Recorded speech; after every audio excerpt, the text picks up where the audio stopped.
lindo Corinho realmente marcou a nossa infância, nós que já temos algum tempo de caminhada, né? Amados, olha no seu boletim, por gentileza, na página 1.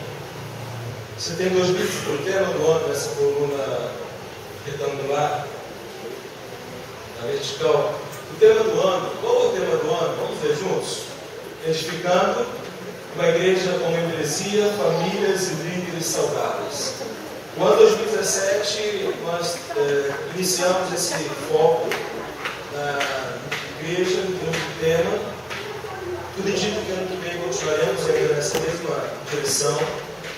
E quando nós pensamos nesse ano do planejamento, o pastor Neymar e Roseli, que são os diretores da escola da família, nós começamos em vimos a necessidade de realmente investirmos na liderança da igreja.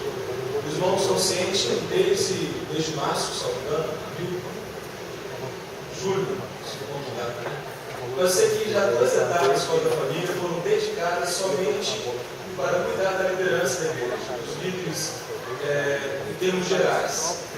E foi uma experiência muito boa, né? Quando trabalhamos com a liderança emocionalmente saudável, a espiritualidade emocionalmente saudável, tanto aos domingos pela manhã, nas quartas-feiras. E hoje estamos aí chegando já ao término do ano, e a igreja está fazendo mais um investimento na liderança da igreja. Olha o boletim na página 4, por favor. Vocês têm o primeiro comunicado aí, que é o encontro de líderes. E a nossa igreja está investindo nesse momento especial com toda a liderança. Você querendo também desejar, pode vir participar. Mas no momento em que o pastor Carlos Cunha, meu pai, né, tem a honra, ele estará conosco no próximo sábado, né, Zé? Ele vai estar conosco a partir das 5 horas da tarde até 9 horas da noite. Ele estará ministrando aos líderes. Vai ser muito especial. Ele ligou para mim há 2 semanas atrás e falou: filho, o pai planejou isso aqui. Eu falei: uau! Eu nem falei nada para ele, foi tudo coisa dele. Meu pai é uma de oração, vocês sabem disso, né? O homem realmente tem sabido investir a vida dele naquilo que é mais importante. E um exemplo para mim. Ele estará conosco a pedido do pastor Neymar e Roseli, foram eles que convidaram. Estaremos aqui então realizando esse encontro de líderes no próximo sábado, começando às 5 horas da tarde, indo até 9 horas da noite. Então todos os líderes, tá? Pastores, diáconos, diretoria, líderes de ministérios, professores, equipe de geração futuro, equipe de louvor. A diretoria foi aprovada por ano que vem, nessa manhã, a eleita diretoria do ano que vem. As equipes estarão trabalhando, estejamos todos aqui juntos para nos alimentar da palavra do Senhor. Okay? Então peço aos irmãos que se programem e participem. E aproveito o ensejo e falo que essa semana, os irmãos sabem que eu tenho tido o prazer, a alegria de ser abençoado com o Ministério Prega a Palavra lá da Primeira Igreja Batista Atibaia, o nosso 4º módulo em exposição bíblica.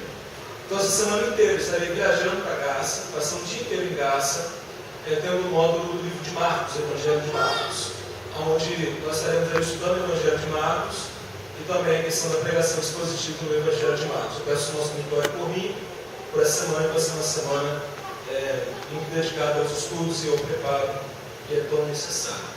Ok? Estamos aí, estamos juntos? Amém. Bem, sem mais delongas, vamos para o momento especial em que haveremos de compartilhar a palavra de Deus. Abra sua Bíblia no livro de Atos, capítulo 24. Nós leremos o versículo 1 até o versículo 27.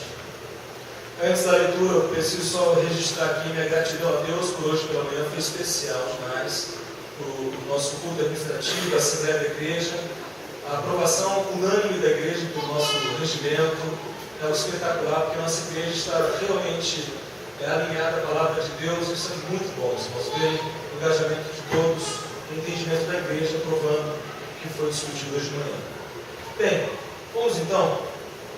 Atos capítulo 24. Eu peço que você não converse, eu peço que você preste atenção. Se você estiver com a Bíblia no celular, desligue o regime de móveis para que você não seja interrompido com o WhatsApp, Facebook, nada disso. De modo que você possa ter atenção à palavra de Deus, ok? Vamos então, primeiro orar, depois a oração, vamos fazer a leitura e já iniciarmos aqui em Cristo. Feche seus olhos, por favor. Vamos orar.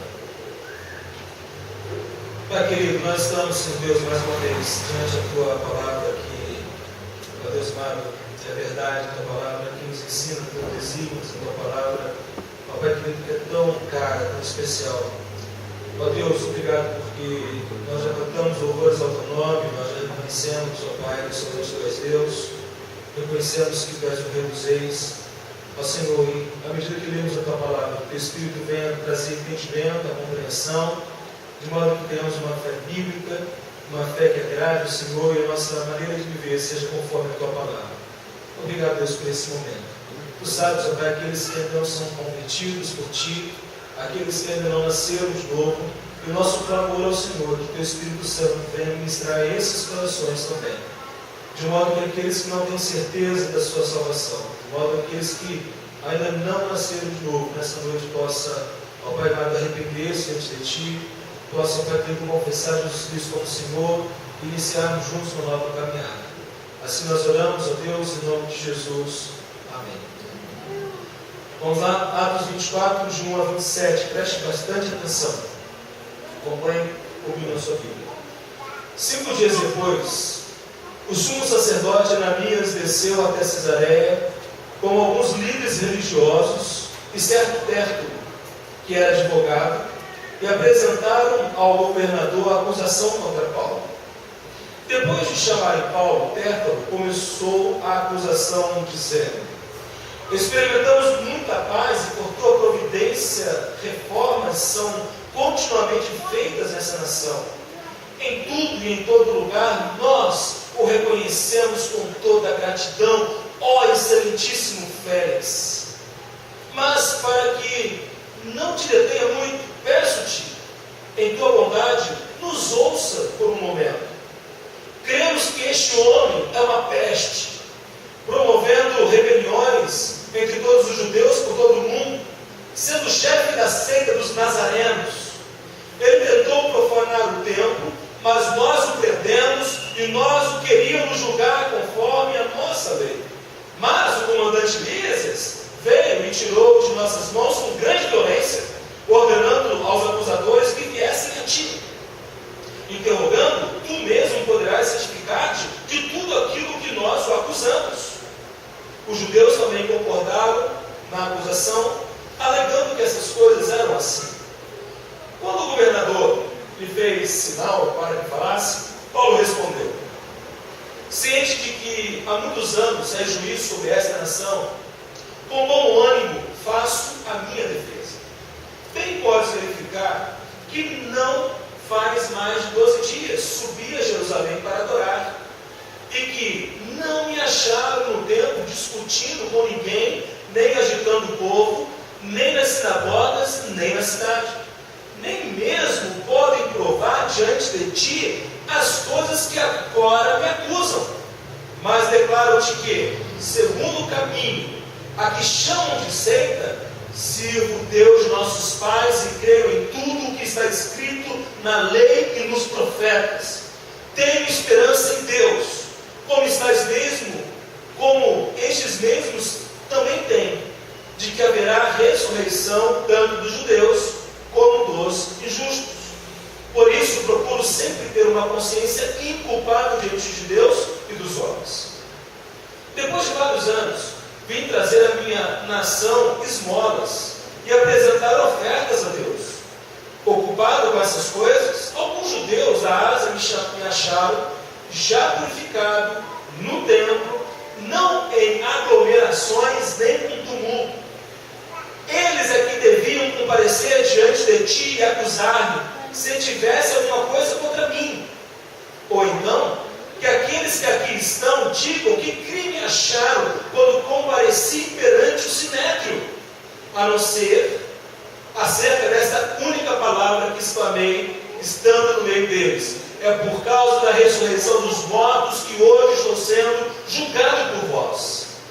Félix, porém, era bem informado a respeito do caminho. Adiou a questão, dizendo: quando o comandante Lísias chegar, decidirei a vossa causa. E ordenou ao centurião que Paulo ficasse detido, mas fosse tratado com brandura permitindo que os seus amigos o servissem. Alguns dias depois, Félix chegou com a sua mulher, Drúxila, que era judia, mandou chamar Paulo e ouviu acerca da fé em Cristo Jesus. E discorrendo sobre a justiça, sobre o domínio próprio e sobre o juízo vindouro, Félix ficou com medo e respondeu: basta, por enquanto, retira-te, eu te chamarei quando houver oportunidade. Ele também esperava que Paulo lhe oferecesse dinheiro, por isso o mandava chamar com mais frequência e conversava com ele. Mas, passados 2 anos, Félix teve por sucessor Pórcio Festo, e querendo agradar a judeus, manteve Paulo na prisão. Um julgamento injusto é o que está diante de nós. Paulo está sofrendo injustiças nesse julgamento. E queridos, o que é impressionante observarmos que mesmo sofrendo injustiças diante ao tribunal, o apóstolo Paulo manteve-se fiel a Deus. Percebam bem, fiel apesar da injustiça. Quando nós consideramos esse fato da injustiça que sofremos ao longo de nossa vida, injustiças que cometem contra a nossa pessoa, a nossa vida, contra cada um de nós, que reações geralmente nós tomamos quando nos sentimos injustiçados? Quando você se sente injustiçado, como você reage? Quando você se sente injustiçado, o que é que você fala? O que é que você faz? Que comportamento você assume? E, queridos, quando pensamos nisso, a pergunta é: como posso permanecer fiel a Deus mesmo quando sou injustiçado? E o texto nos traz aqui verdades preciosas acerca dessa questão quando olhamos para a postura do apóstolo Paulo, quando olhamos para a maneira como ele reage, como ele se posiciona, como ele atua. Mas para que possamos compreender aquilo que Paulo faz, como ele age, é necessário que verifiquemos primeiro a acusação que é levantada contra Paulo. Observamos aí a acusação, versículo 1 a 9. Quem são os acusadores de Paulo? Quem são os homens que se levantam contra Paulo? O sumo sacerdote Ananias. Eu já falei semana passada que o sumo sacerdote Ananias ele era um homem inescrupuloso. O sumo sacerdote Ananias era contra o seu próprio povo. Ele estava a favor do império. Ele era odiado pelos judeus. Vocês se lembram do que eu falei? O texto falou que Paulo, ele, ali de um tom de ironia, não respeita a pessoa, mas respeita o cargo. Ananias não é boa pessoa. Ananias é um homem que pensa no bem para si mesmo. Não somente Ananias como acusador de Paulo, mas também nós temos os anciões que pertencem ao Sinédrio. Então, aqueles que se colocam diante de Félix, o governador da Cesareia, para acusar o apóstolo Paulo, não são pessoas nada boas, não são pessoas que ali teriam um bom propósito, não estão buscando justiça. Eles estão buscando somente um único propósito: esse cara tem que morrer. Esse cara não pode continuar mais vivo. E eles, nesse momento aqui, eles fazem uma coisa nova. O que eles fizeram? Eles levam um advogado. Ok? Eles levam um homem que é especialista de leis. E quando nós consideramos esse fato, como que esse advogado começa a falar? Ele começa a bajular Félix. Vocês olhem no versículo número 2, ele está sendo aqui exagerado naquilo que ele diz. Ele fala assim no versículo 2: experimentamos muita paz, e por tua providência reformas são continuamente feitas nessa nação. Na verdade, Félix estava sendo um desastre como governador entre os judeus. Ele não estava conseguindo ganhar a simpatia dos judeus. Félix, o governador, ele é um homem muito conhecido na história secular. Quando se olha a história do Império Romano, há registros sobre ele. Félix, entre algumas características dele, era um homem extremamente ambicioso. Ele nasceu escravo, mas ele foi adotado pela família real, assim digamos, e teve alguns privilégios e conseguiu ascender mediante o suporte da família como filho adotado, e chegou ao ponto de ser governador e tendo outras atribuições dentro do Império Romano no seu tempo. Félix, além de ser um homem ganancioso, ele era um homem extremamente mulherengo. Drúxila, que é a esposa que o texto se refere, era a sua terceira esposa. E uma das estratégias que ele usou para ascender dentro do império foi casar-se com mulheres poderosas. E quando nós observamos essa situação, esse contexto, o apóstolo Paulo ele está diante de um homem escrupuloso, ele está diante de um homem ganancioso, Félix, ele está diante de um advogado bajulador. E esse advogado que está bajulando, ele coloca-se a acusar o apóstolo Paulo de uma maneira extremamente fora daquilo que eram os fatos reais. Qual é a acusação que ele levanta? Olhemos aí a partir do versículo 2, versículo 4, 5. Ele começa dizendo o seguinte: cremos, versículo 5, que este homem é uma peste, promovendo rebeliões entre todos os judeus por todo o mundo, sendo chefe da seita dos nazarenos. Ele tentou profanar o templo, mas nós o prendemos e nós o queríamos julgar conforme a nossa lei. Quando nós observamos isso, irmãos, há 3 acusações que Tértulo apresenta a Félix que Paulo cometeu, 3 crimes, que são os falsos crimes que Paulo teria cometido. O primeiro crime que Paulo é acusado é o crime de sedição.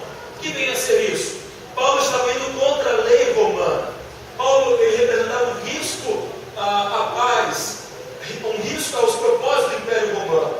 Ele estava causando rebelião. E quando o Tértulo usa a expressão peste, é uma ideia de que Paulo ele estava realmente causando a perturbação da paz. Ou seja, o apóstolo Paulo ele seria aquele que haveria de espalhar uma rebelião que não teria mais controle, que seria algo irreversível. Esse é o crime que Paulo está sendo acusado. Olha, se esse cara continuar vivo, vai trazer tanto problema que não vai ter mais controle sobre a situação. E assim acontece quando existem as pandemias. Há um tempo atrás nós tivemos aquela gripe aviária, H1N1, outras situações. Nós tivemos há pouco tempo, recentemente, aqui no Brasil, a questão da Zika, foi muito forte no Nordeste. Então, como que sai do controle, não temos como garantir, manter a saúde, manter a paz, porque é algo que foge do controle. Então, Paulo está sendo acusado de um homem que está suscitando tamanhas contendas, é um perturbador da ordem pública.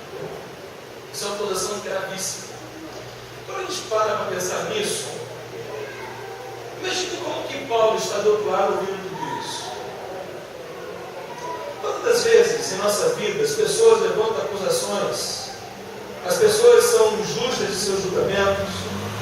Que sentimentos vêm ao seu coração quando passamos por situações dessa natureza? Mas Paulo não é só acusado de sedição, mas a segunda acusação que é feita contra o apóstolo Paulo está no versículo 5, a parte B, que diz: sendo o chefe da seita dos nazarenos.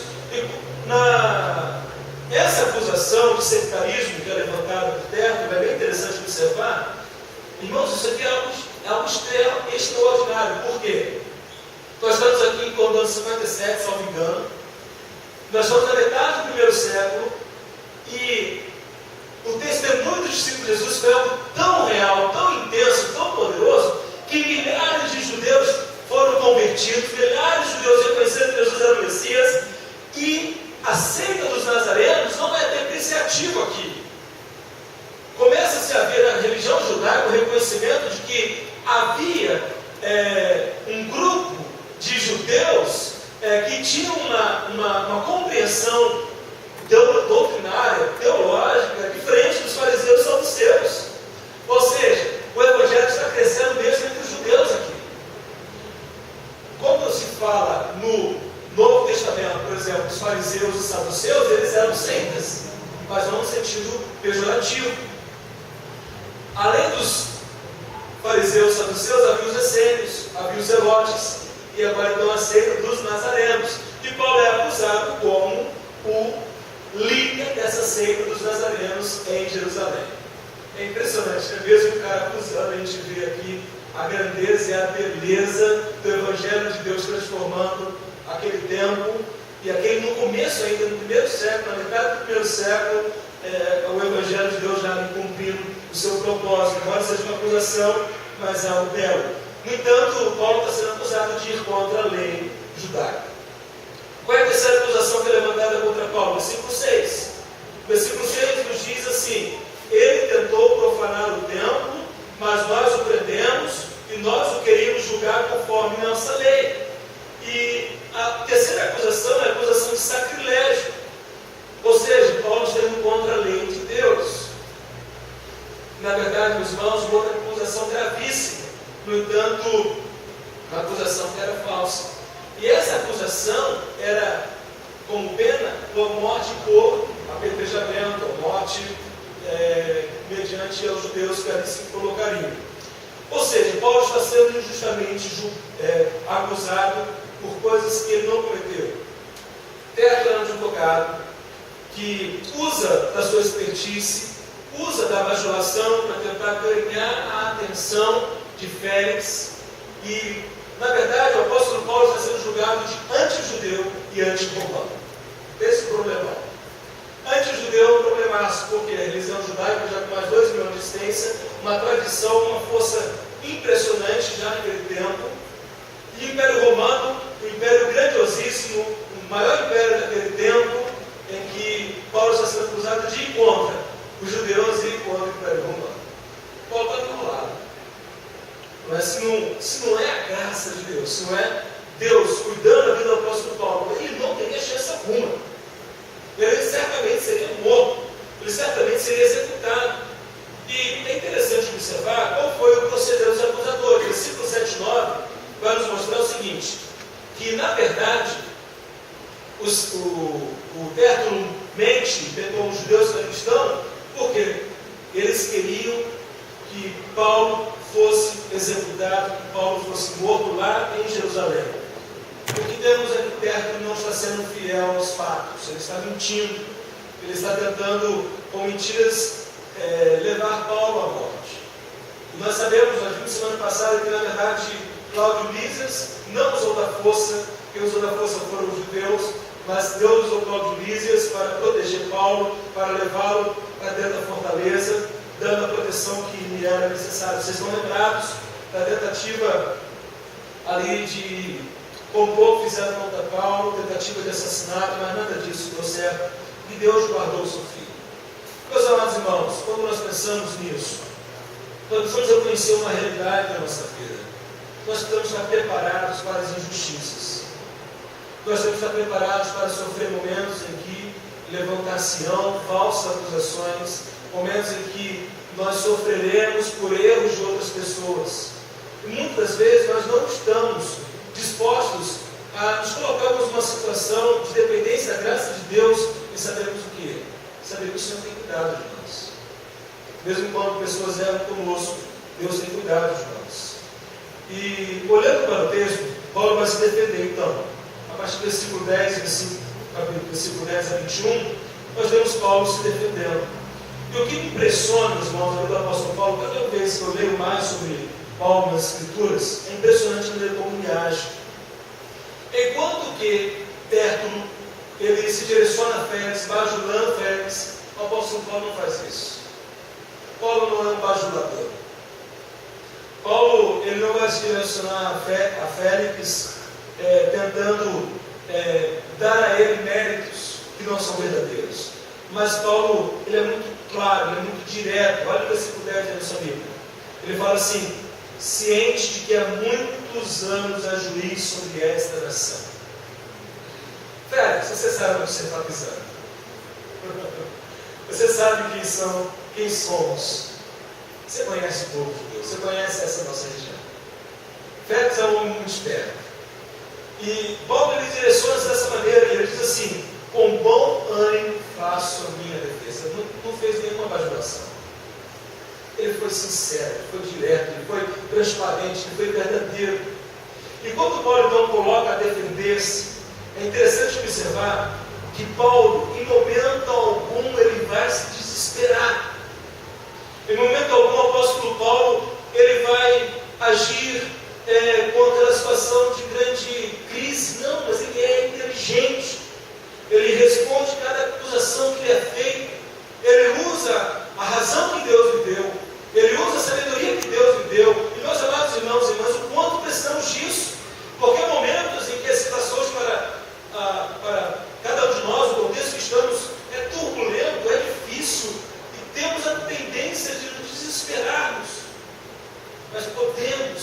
como Paulo agiu, agir de uma maneira inteligente.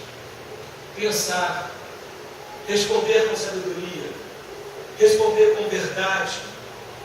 E muitas vezes, numa situação difícil, um dos recursos que se utiliza é a mentira. Mentimos, não é? Aí é um problema, porque mentira tem perna curta, não é? E não somente a mentira, mas tentamos fugir da situação, não encaramos a realidade. O apóstolo Paulo, certamente, ele sabe se posicionar. O que precisamos aprender dos nossos? Em situações de injustiça, nos posicionarmos como homens e mulheres de Deus. Você sabe quem você é. Você sabe o que você fez ou deixou de fazer. Admita os fatos. Reconheça como eles são. Seja claro naquilo que você diz. Então, o apóstolo Paulo, qual é a primeira defesa dele? É a resposta à primeira acusação. Qual foi a primeira acusação? Ele foi acusado de ir contra a lei de Roma, acusação de sedição. E qual é a sua primeira resposta? Versículo 12 e 13. Olha na sua Bíblia aí. Ele fala assim, versículo 12 e 13. E que não me acharam no templo discutindo com ninguém, nem agitando o povo, nem nas sinagogas, nem nas cidades. Está vendo? Aqui é uma acusação de sedição que está se defendendo. Isso não é verdade, Félix. Nem mesmo podem provar diante de ti as coisas que agora me acusam. É lindo de ver Paulo com muita clareza, afirmando: eu não vim aqui para promover divisões, eu não vim aqui para promover discussões e motins. Meus amados irmãos e irmãs, lembram-se de semana passada, quando Paulo falou que ele tinha o quê? Uma boa consciência diante de Deus e consigo mesmo. Paulo mantém essa mesma postura. Para que ele foi para Jerusalém então? Ele vai falar: olha, eu fui para Jerusalém para adorar ao meu Deus e trazer ofertas para o meu povo. Eu fui para Jerusalém com total reverência e respeito, segui todos os ritos judaicos, eu cumpri aquilo que a lei judaica diz. Paulo se defende. Agora, observemos a segunda acusação e a segunda defesa de Paulo, foi quanto o quê? O sectarismo. Observemos o versículo 14 e 16, olha na sua Bíblia. Mas declaro-te que, segundo o caminho, a que chamo de seita, sirvo Deus de nossos pais e creio em tudo que está escrito na lei dos profetas, tenho esperança em Deus, como estes mesmos também têm, de que haverá ressurreição tanto dos judeus como dos injustos, tanto dos justos como dos injustos. E o que é impressionante observarmos que o apóstolo Paulo ele não recua naquilo que ele crê. Em momento algum, o apóstolo Paulo negou a sua esperança, a sua fé em Cristo Jesus. Em momento algum, ele tomou uma atitude de dúvida, de incerteza, mas ele tinha plena convicção de que Jesus é o Messias prometido. Ele é o Cristo. E é interessante observarmos, irmãos, que Paulo, portanto, não nega a sua fé em Cristo Jesus, mas ele está absolutamente convicto de que a fé que ele tem é a fé dos seus antepassados. O que Paulo está mostrando? Olha, eu não estou inventando nada. Eu não estou criando nova religião. Eu não estou criando novos ensinos, uma nova fé, mas eu estou exatamente criando naquilo que os nossos antepassados creram. E todos que são judeus aqui creem nisso também.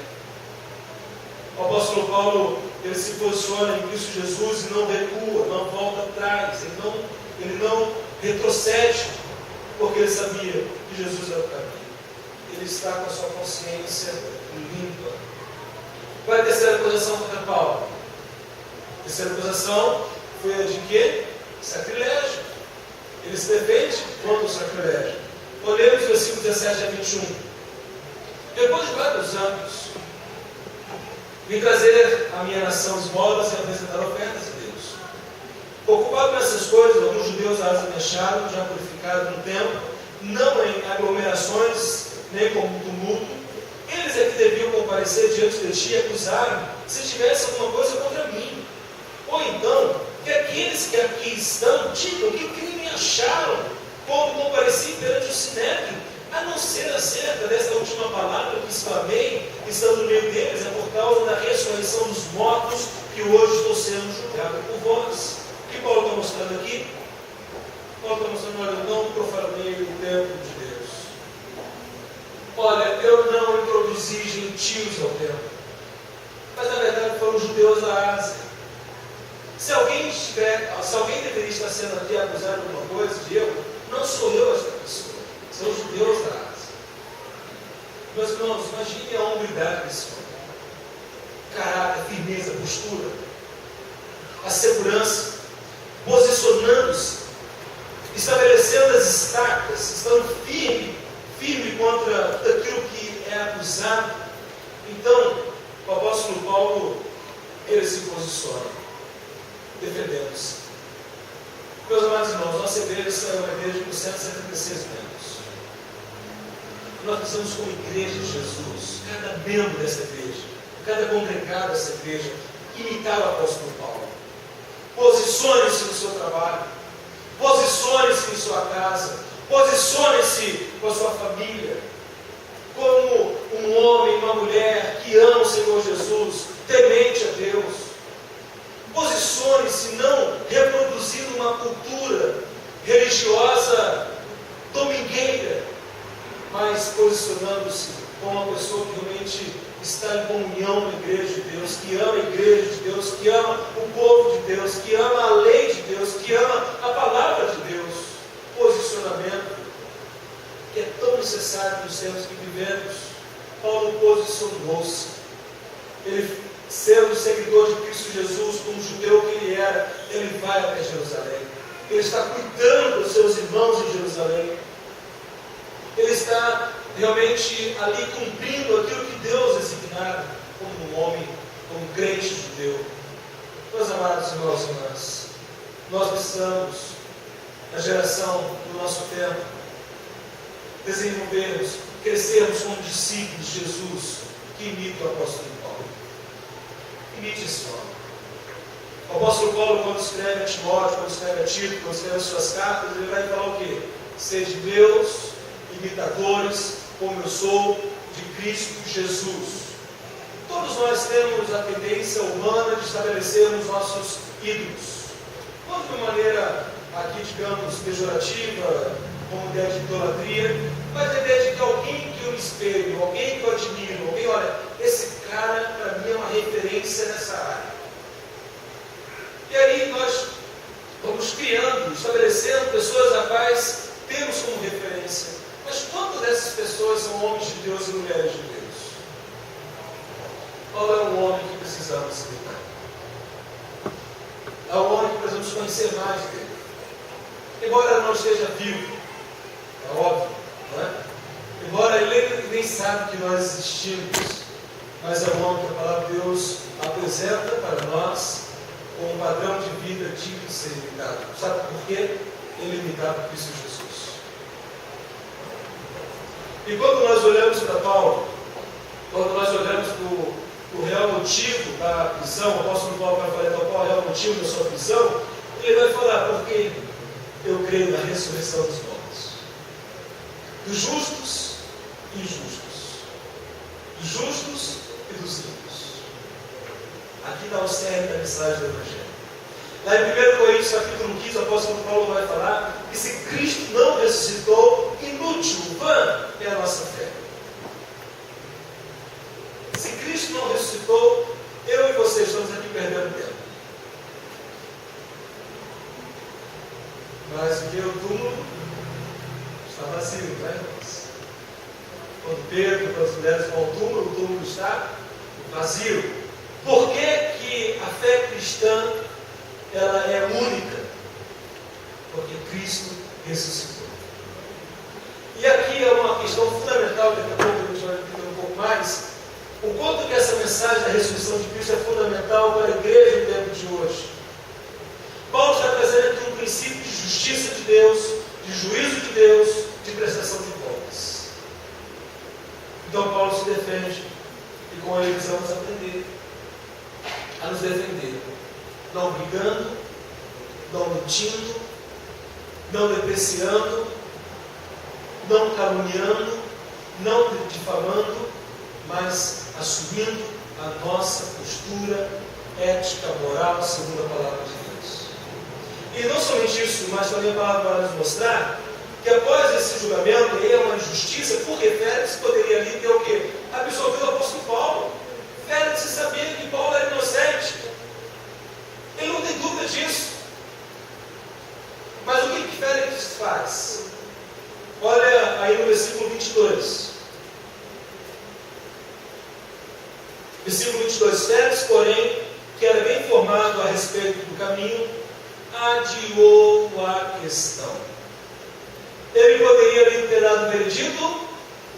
Sim. O que ele faz? Adia.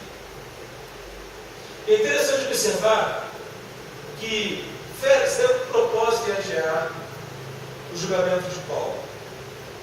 É óbvio que ele está agindo debaixo da soberania de Deus. Mas ele, como indivíduo, como pessoa, adia porque ele tinha outros objetivos. Então, Paulo vai ficar 2 anos em Cesareia, e nesses 2 anos o apóstolo Paulo terá inúmeros encontros com Félix. Vamos observar então qual é a postura que Félix vai tomar. Primeiramente, no versículo 22, 24 e 22, a postura de Félix é uma postura injusta, adiando o julgamento, ok? Porque ele tem interesses pessoais. Não é assim que acontece geralmente? Quantas vezes você já foi prejudicado porque uma pessoa não tomou a decisão que devia tomar porque ele tinha interesses pessoais e utilizou por isso, ou te prejudicou nisso para favorecer a si mesmo? Foi o que Félix fez. Paulo está sendo injustiçado? Sim ou não? Sim. Mas Deus tem propósito nisso? Sim. Deus está permitindo isso para a glória dele? Sim. É fantástico isso. E muitas vezes nós não entendemos porque certas coisas acontecem na nossa vida. Mesmo nós temos que crer na soberania de Deus, confiar no cuidado de Deus, mesmo naquilo que nós fazemos tão errado, tão ruim. Não é a vontade de Deus, não é a propósito de Deus, é consequência do pecado, é resultado da queda, rebeldia humana, mas Deus é tão misericordioso, a sua palavra diz que é onde abundou o pecado, superando a graça. Então Deus é esse Senhor que cuida. E aí observamos um fato interessante, versículo 23. Como é que Félix vai agir com Paulo? Ele adia, mas ele tenta de alguma maneira agradar Paulo. Ele fala o que para o centurião? Fosse tratado com brandura, permitindo que seus amigos o servissem. Félix não permite que Paulo seja inocentado, mas ele quer utilizar-se de Paulo nesse período que Paulo estará com ele, uma caminhada de 2 anos. Então Félix tem interesses em Paulo, e tem alguns interesses, porque Félix já tinha ouvido falar sobre quem? Sobre o caminho. Irmãos, a mensagem do Evangelho já tinha chegado na corte romana, anos 57, salvo engano. É tão lindo ver isso, porque o Evangelho de Deus impactando o primeiro século, o Evangelho de Deus rompendo com o Império Romano, entrando dentro daquilo que é mais íntimo do Império Romano, o Evangelho sendo proclamado entre as autoridades romanas. E algo interessante que se observa aqui é a postura de Paulo. Qual é a postura de Paulo? E eu fico mais encantado com esse homem de Deus, o exemplo para cada um de nós. Olha o versículo 24.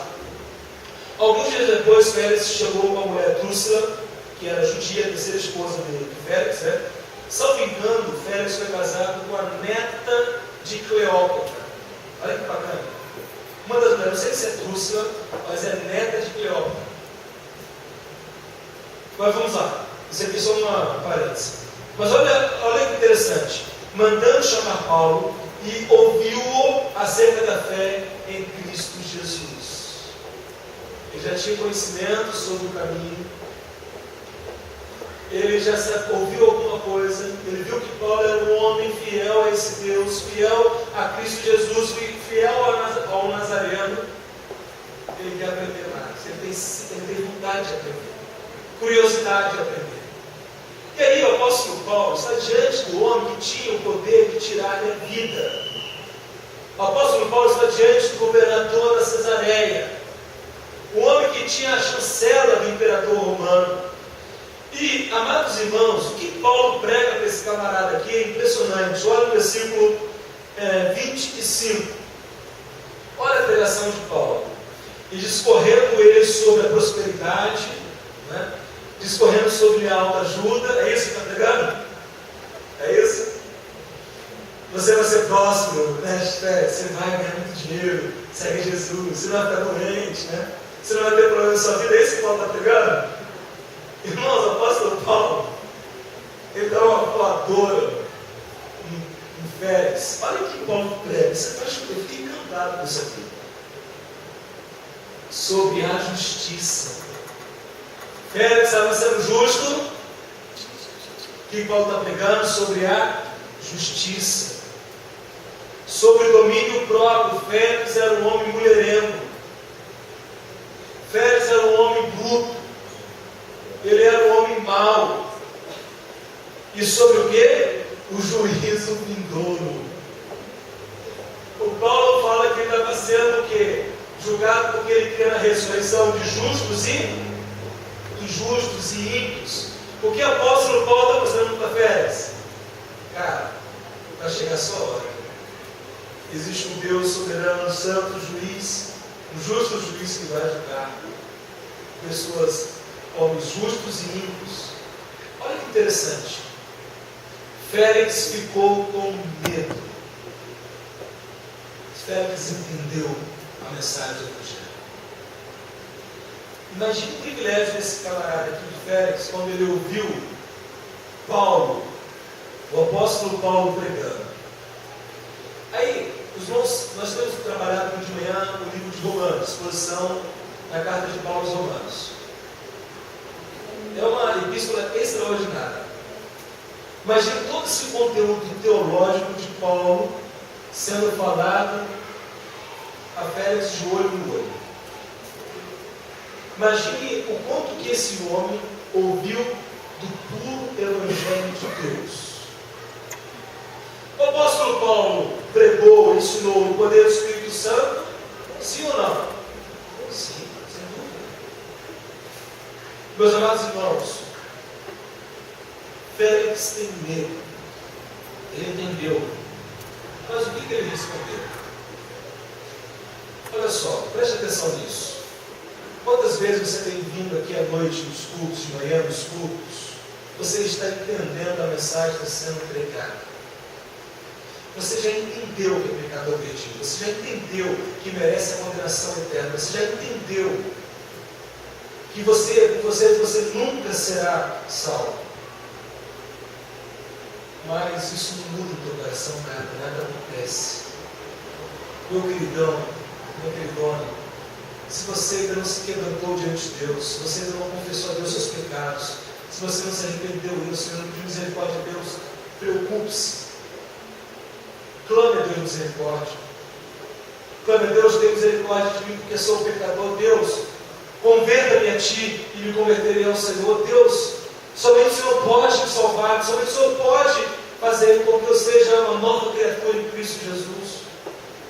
Não seja como Félix, que entrou por aqui e saiu por aqui. Félix demonstrou sinais de arrependimento.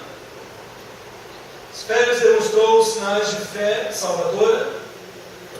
Félix demonstrou sinais de conversão. Não. Olha o que o texto diz. Qual foi a resposta de Félix? Basta por enquanto, retira-te, eu te chamarei quando houver oportunidade. Isso é muito sério, irmãos. Muito sério.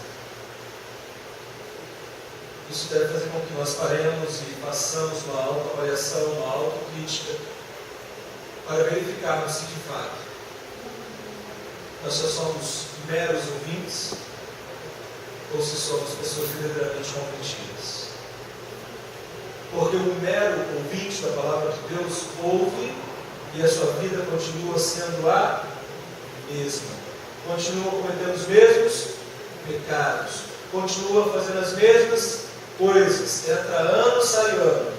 Entra dia, um novo dia e nada muda. Porque é um mero ouvinte da palavra de Deus. Félix, ele foi um mero ouvinte da palavra de Deus. E aí algo muito sério que o texto nos revela acerca de Félix também. A resposta dele, quando ele fala que sentiu medo. Por que ele sentiu medo? Porque ele entendeu. Ele entendeu. Mas a salvação não é gnoses. A salvação não é mero assentimento intelectual. A salvação não é só saber o que é certo, mas é ter um novo coração. É ser convertido pelo Espírito Santo de Deus. É nascer de novo. No inferno tem muita gente que é catedrática em Bíblia. Tem muita gente que já esteve sentada nos bancos das igrejas. No inferno tem muita gente que talvez já tenha pregado a Bíblia, mas não nasceu de novo. E a pergunta que eu lhe faço é: você verdadeiramente nasceu de novo? Você tem plena convicção de que o Espírito Santo de Deus te regenerou? Você tem plena convicção de que você foi adotado por Deus como filho e filha amada? Porque se você não tem convicção desses fatos, preocupe-se. Se você tem convicção, você tem que fazer um teste. Eu estou dando fruto digno de arrependimento? Minha vida comprova que verdadeiramente nasci de novo? Ou sou um mero religioso? Porque quem nasceu de novo ama o Senhor Jesus, ama a palavra de Deus, ama a igreja de Deus. Não tem como falar uma pessoa que nasceu de novo amar só a Jesus. Quem nasceu de novo ama a Deus, ama a sua palavra e ama o seu povo. E quando observamos aqui, Félix, ele é um homem que adiou a decisão e decidiu continuar no mundo desfrutando dos seus prazeres. Entenda uma coisa: não dá para brincar com Deus, não dá para brincar de ser crente, não dá. Quando nós olhamos aqui, vamos observar que Félix, ele era um homem sim violento, adúltero, ganancioso e avarento. Nós não temos nenhum registro que nos dê um indício de que posteriormente ele foi salvo, ele foi resgatado. O Espírito Santo de Deus o salvou, o converteu. Mas olhemos o texto e vamos ver algo pior do que isso. Versículo 26. Ele também esperava que Paulo lhe oferecesse dinheiro. Olha só, o suborno, não é? Parece que ele era brasileiro, não é? Será que era senador? Se fosse no Brasil, ele seria senador, seria não? Um deputado federal, né? Ou algum gerente da Petrobras. Ele também esperava que Paulo lhe desse dinheiro. Ainda bem que aqui não é Paulo Cunha, né? Eduardo Cunha, né? Se fosse aqui Eduardo Cunha, eu tinha dado dinheiro para ele, tinha não? Depois o mandava chamar com mais frequência e conversava com ele.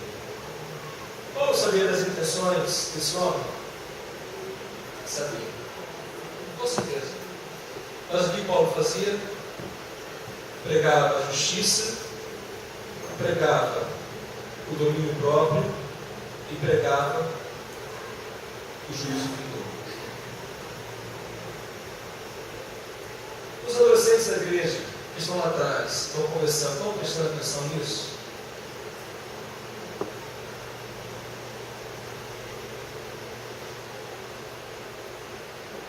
Você está prestando atenção nisso? Meus irmãos, o temor do Senhor é o princípio da sabedoria. Se nós não tememos a Deus,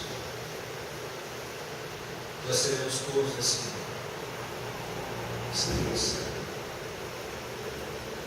Quando nós olhamos para a vida do apóstolo Paulo, ele foi um homem que marcou a sua geração. Ele foi um homem extremamente usado por Deus, porque ele tinha comprometimento com a palavra de Deus.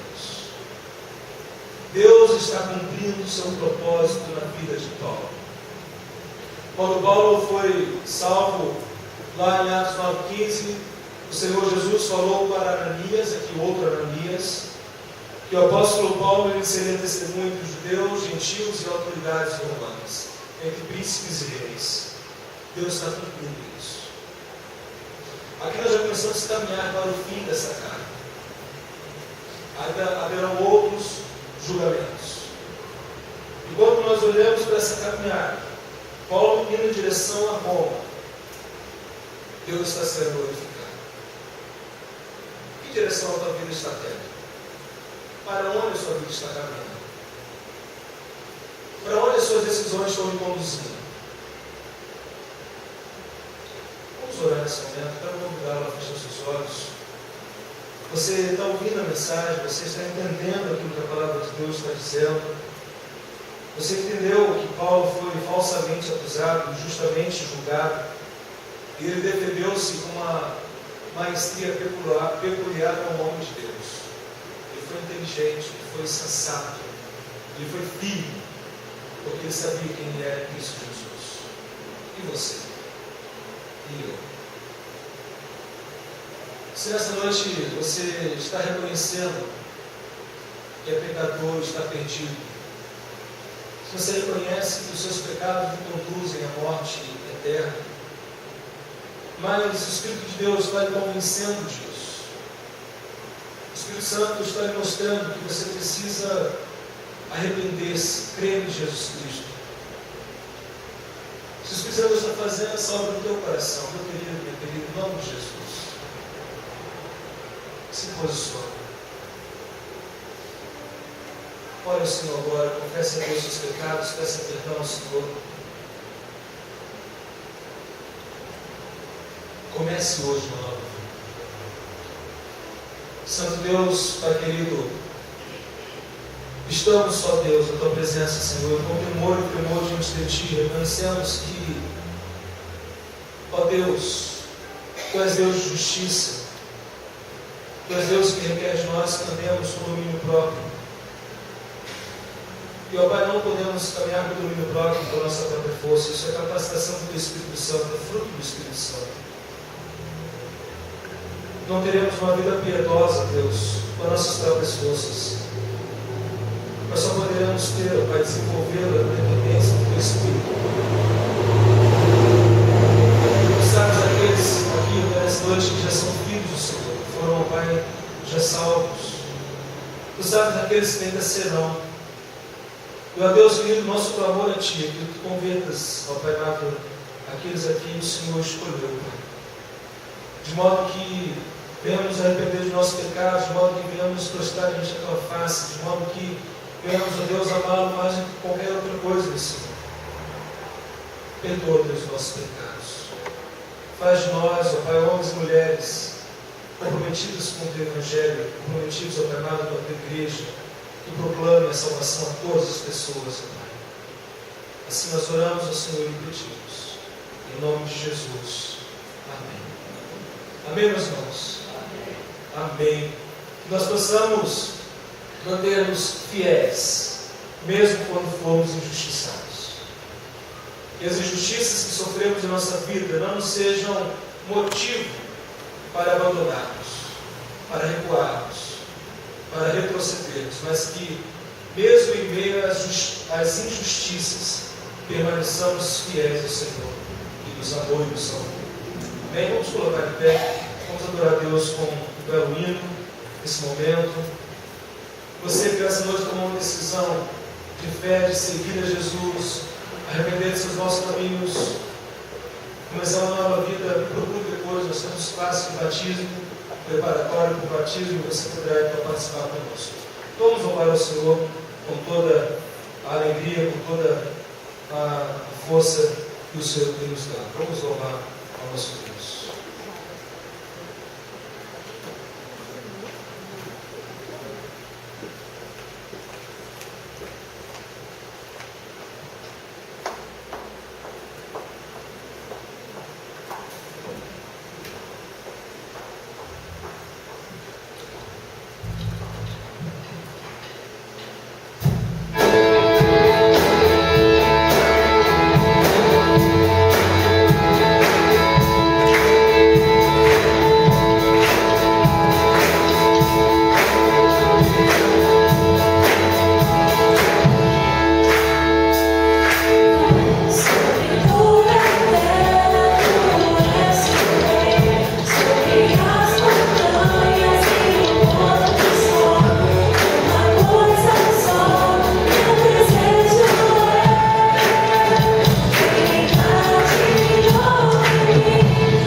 seguidores, ele certamente reinou absolutamente em tudo naquilo do apóstolo Paulo, que assim também seria em nossas vidas, irmãos.